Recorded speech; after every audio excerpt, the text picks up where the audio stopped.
Yungi Leita Laira kaya Naitheiramduna, chahi asigi COHSEM na louba class 12 exam da Meekok Thongba Ngamlakkhraba singi manungda science stream da taret suba position gi mapham kanba ngamlakkhrabi Phijam Sarah so amani kaira wangkhe mamang lekai degi Phijam Brojen amasung sadana gi machanupi Phijam Sarah chanu Yungi Leita Laira na maram oiraga apokpa amasung apokpida karigumba amata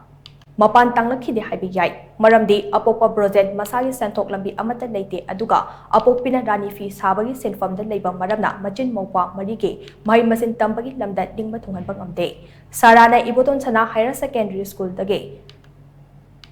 88% statuna metric exam pass toraba matong bamun kampuda leiba pioneer academy da class 11 amasung 12 tamke class 10 da percentage marifutara ki mathak Apigani, Marifugi Matakta Lakpa Maramna, school na emission name na tawan K. Adubu class 11 Karaba Matong, monthly exam torom daida, coaching fee pitok na bakangala K. Phijam Aduda Yungi Leita Laira, Mayak Sing na Kangbi, Sarah Tamoy the Lona K. Wafam Adu Apokpa Amasung Apopida Fauba, Hodopangam Kite. Laibak Fabade, monthly exam Aduda, Sarah Mark Wang Fang K. Saragi Hotnaba Kanba Amasung, Matauda Puning, Tupagi, Tariba Mami Abade, Mahaki Imuk Manuna Mayok Nariba. Sel thungi awawa Phijam sing adu khangbadage school authority na class 12 fawwa mahaki thagi tuition fee hostel fee amadi school na lanai oina pangthokpa coaching gi fee na chingba amata laukhide masi makna chahi asigi COHSEM na louba class 12 ki exam da sarana yumdagi mateng amata lautana masagi hona jamana science stream da jada marifutara taruk yongna fangduna taret suba position da lakpa ngomkhibane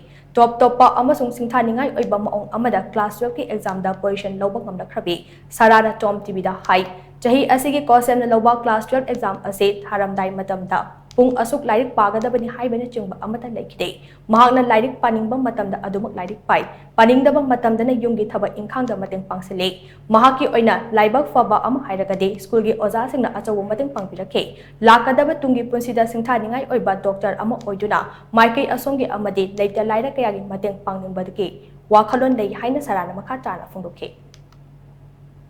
exam kuitre haraga adumai tawimante idum class 12 ki session je khawbudagi dum aigi pagadaba chang regular ne dum pai haidi exam en naksale haina in a timetable semdoga dum pung si pada de hen tawud adumai di tawrkhidi dum aigi paninga matamda dum pare aduga haidi exam naksal akanda pra focus tawuna taba exam dugi wana tana hek 12 ki session hawbudagi dum adumai na focus tawsare aduga extra tuition chat pokotpa the mind kashu laigide ai school da tapri bo ja sing adum loina bri e dagi school gi regular class hek lora matung da muk coaching class adum lobi oda dum changna na yaur aga moin tai dum follow toraga odi khangna basu dum oja sing se hek akhone khangde haiba dum ayuk hability dum hability dum school sida kawiraga khoi dum hore tai sai odagi koina khangda basing dum koina dana kemta gap to leitana dum akoidasu moina haidi akoina gyan tadrise he khangnaba mongda akoi sana explain tawbu ngambado adugi mong dhwa bo dum takpire aduga nai oina tongana chatpa khotpadi kashu leisarakte Amaromda Yungi Leita Laira gi baramda saragi apokpa brojena hai lamdam asida COVID-19 laktungai matamda private company amada thabak macha ama tawrongke adubu COVID-19 gi laitat lakraba matung dagidi santhok lambi amata da thabak tawbugi khutong chaba phanglakhidre masina maram oiraga macha singi mahai masin tambada ningba thungan bangongkide karigumba Yungi Leita Laira ase ka hena leiramdrabade saragi damak ahenba khara tawduna hena wangkhatpa position amada laklambasu yai haina projena ningamdaba wafam sing thamlakhe mapaba moina isu koi hoi koina sen thungi phum se yamna natai chadabanina adum khannu budi le koina kitang phajanaga hona bidna mapanda kaida ma pambaga kara tuition nungjan tawdna khotna khara koina ju support si khara tawiram tardi jiglaiba mana laiba sidagi kitang wangkhanam pukta lam gandabani haibaji dum ai khanmale adubu aikoina adu ngamgidabanina mana hujik honajaraga laibji yam genuine oina sagi asengbul loina